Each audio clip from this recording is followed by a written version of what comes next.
Hello,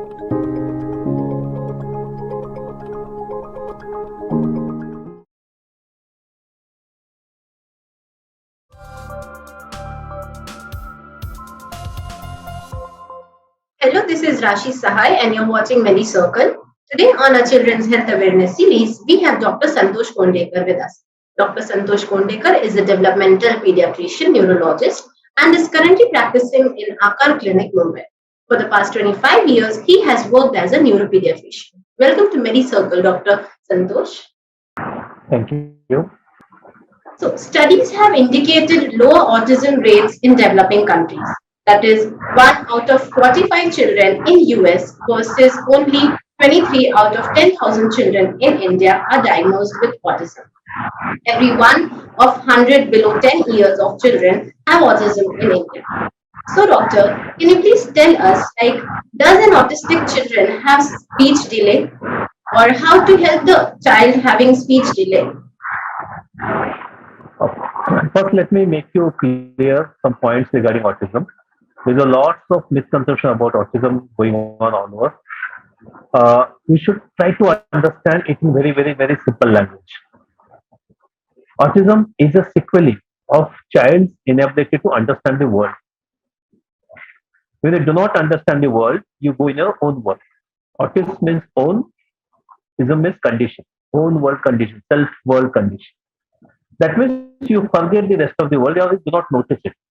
The very common reason why autism develops is due to connections into the brain which are required for sensing the world are missing in this case.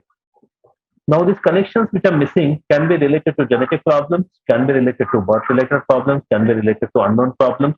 But whatever may be the problem, these connections which are required to take the world, understand the world, is missing in this children.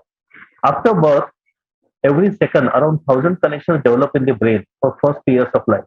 And that is must for development of the sensing of the world. We call it as a sensory system, awareness of the world, noticing the non-living objects, noticing the living people, noticing the communication, noticing the movement. All this requires a hierarchy of connections into the brain. And since these connections are missing or not in the optimal speed, we start getting symptoms of autism. Now, when you are not able to sense the sound, even though child is not deaf, he is not able to sense the sound. Sound is coming onto the ear, but it is not reaching the brain. Or if it is reaching the brain is not able to make out the sound. So when brain cannot make out the sound, brain cannot process the sound, brain cannot interpret the sound, it is not easy for the brain to produce that sound into speech. So definitely, if a child has a problem in sensing the sound, he will definitely have speech delay. So almost all the autisms are likely to have speech delay. As a corollary, as if they do not sense the sound easily, people will feel that they may be deaf. That's why all the autism kids undergo through a hearing test to prove that they are not deaf. It's only the problem of sensing the thing. You can assume that it's not the speaker or the mic which is a problem. It is the internal connection of the speaker and mic to the motherboard is missing. And that's why the drivers are not able to pick up the speaker and mic, and child is perceived as he is not listening and not talking. Same way, understanding the world is cognition. We call it as GAN, and that is cognition. When you understand less, we produce less. If a child is not able to understand the environment and is not aware of the people, relationship, behaviors, and everything, he is definitely not going to reciprocate them. He will behave like that. This is cognition is affected. So when you add sense to the child's life, child will behave like in senses. And if the child cannot sense the world, he will behave like not in sense. So it's a way of sensing the world rather than a properly a disease which we can be scared of. Okay, doctor. So, what are the warning signs of autism? As I told you, if the child is not able to sense the world, the earliest warning signs is child is not able to reciprocate. Child is not able to look at you. Child is not able to follow your voice, follow your face, follow your sounds, follow your commands. Or child is not able to understand your actions, behavior, imitation. And child is not able to produce the sounds. Child is not able to talk. Child is not able to probably imitate or maybe reciprocate the actions or maybe take part in group activities. All this can manifest as a sequelae of child not being able to understand the same situation.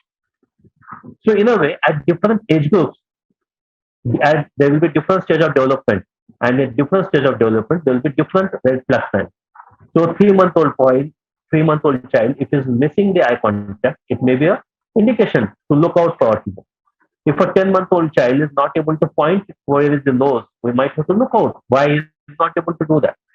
If a 14-month-old child is not able to feel your emotions, you might have to look out that yes, are we dealing with autism?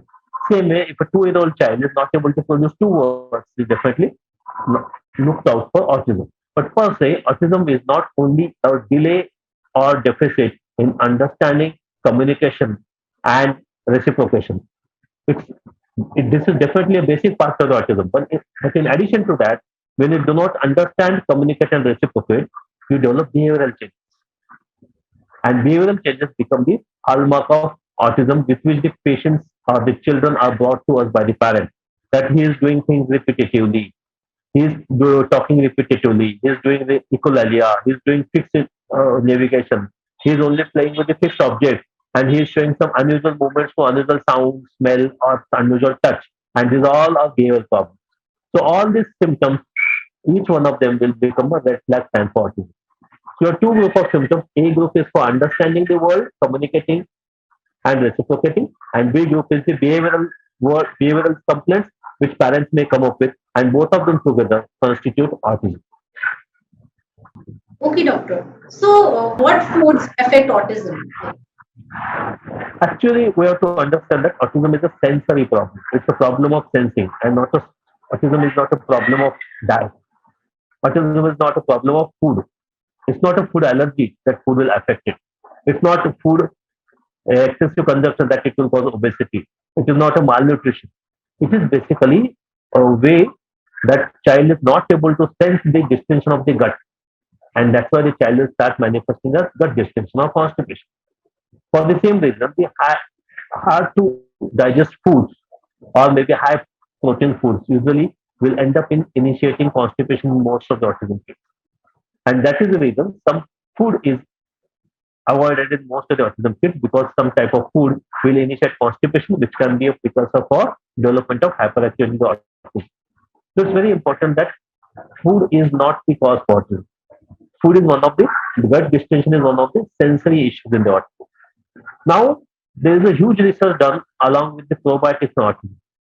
When you're talking about the probiotics in autism, probiotics are supposed to change the gut flora with different microbes, and which might change the brain's behavior by producing some components called propionic acid, which can create harm to the neuronal function.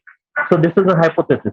On that ground, many parents, many people, many doctors, many external industries have been coming up with lots of probiotics for use in autism.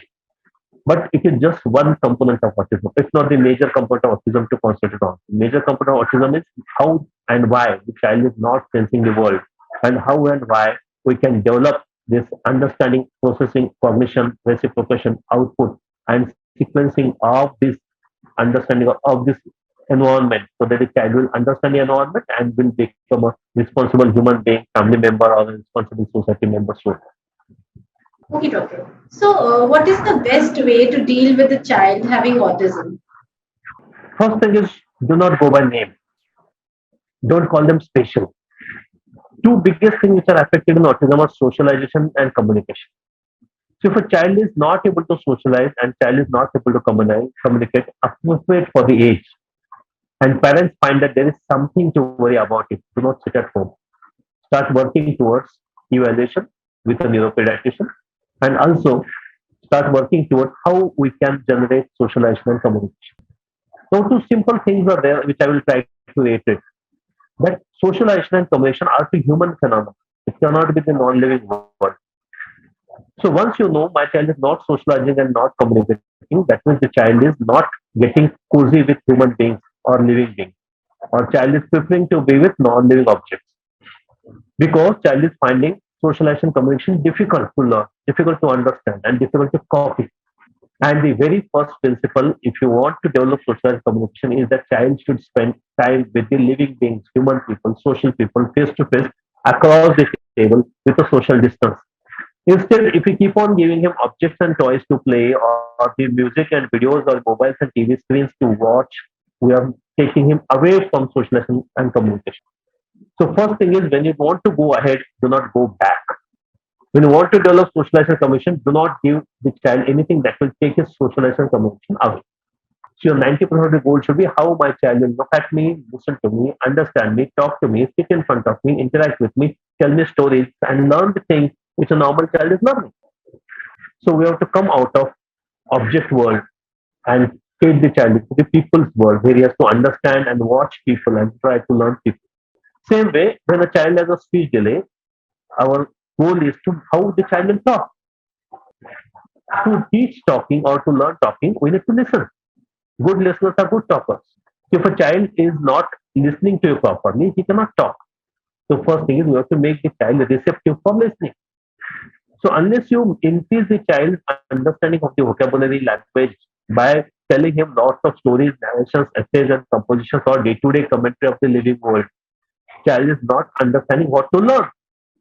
Only when we give these inputs to the child will know that okay, I have to learn from the ears, then only I can talk. Instead, if you're giving the child only visual learning, look at this, look at this, look at this, look at this TV video, YouTube, Facebook, you are not making the child a receptive for ear. And that's why child will not be able to talk the way we want. By listening, we talk. By looking, we do. So same way, if the child has to sense what is there in front of his eyes, he has to learn language from a book by eyes. He can only learn to write. He cannot learn to talk. But if he learns language by the ears, he will learn to talk. So it's not only talking and listening and understanding word, but the second component which I am telling you about the behavioral part, which comes when you go into solitude. When nobody talks to you, you keep on changing. It's normal human tendency. If you're not no social people are interacting with you, your behavior starts changing. You start behaving rigid, fixed, egoist, and the same behavior is seen in the autism. And behavior is best changed by not by slapping, not by physically stopping him, but by changing the behavior with behavioral interventions by giving child a role model to copy and medicines when behavioral interventions fail over a period of first 2 to 3 months. Most often in autism, behavioral interventions will not work in first 2 to 3 months because जिसको समझ है उसको समझा सकते हैं. A child who can understand can be made to understand. A child who has failed to understand what you're trying to tell, show, or do, or act, or talk, definitely is not going to understand. So, for the same reason, tackling the behavior which is socially harming, tackling the behavior which is damaging others or harming others is not easy by behavioral intervention and it will require medication. So, behavioral medications have to be there in most of the cases where we cannot make the child understand this should not be done. Most of the times, what happens, parents end up tackling this behavior by physically restraining. Okay, wait, holding the child. Okay, wait, do this, don't do this, and slapping them or hurting them or keeping them locked somewhere. By which child is only going to learn these things. So, child will only learn to resist you, oppose you, hurt you, slap you, and knock you. So we need to really not spoil the family environment, not spoil the personality of the child by actively physically restraining the child, but instead use the other ways by which you can control the behavior of the child. So understanding, cognition, communication, behavioral changes is the hallmark of managing autism children. Yes, doctor. So on Medicircle, our main focus have always been to provide the audience with more information in less time. And so today we are just conducting a small question answer session in which you can either answer in yes or no, or a 1 or 2 line answer will also do. So my first question is, doctor, like, does autism is caused by any type of vaccine? No, Okay. So do autistic children sleep less? sometimes when they have disturbances in the mind going on, when the connections are not letting him sleep. Commonly, this happens in normal children by the age of 9 months. We call it a sleep terror when the connections are getting formed in the brain. When the child goes to that stage, they have sleep issues. Okay, doctor. Thank you so much for coming to our show and sharing your valuable time and insights with us at Medicircle. It has been a pleasure having you. Thanks so much. Thank you.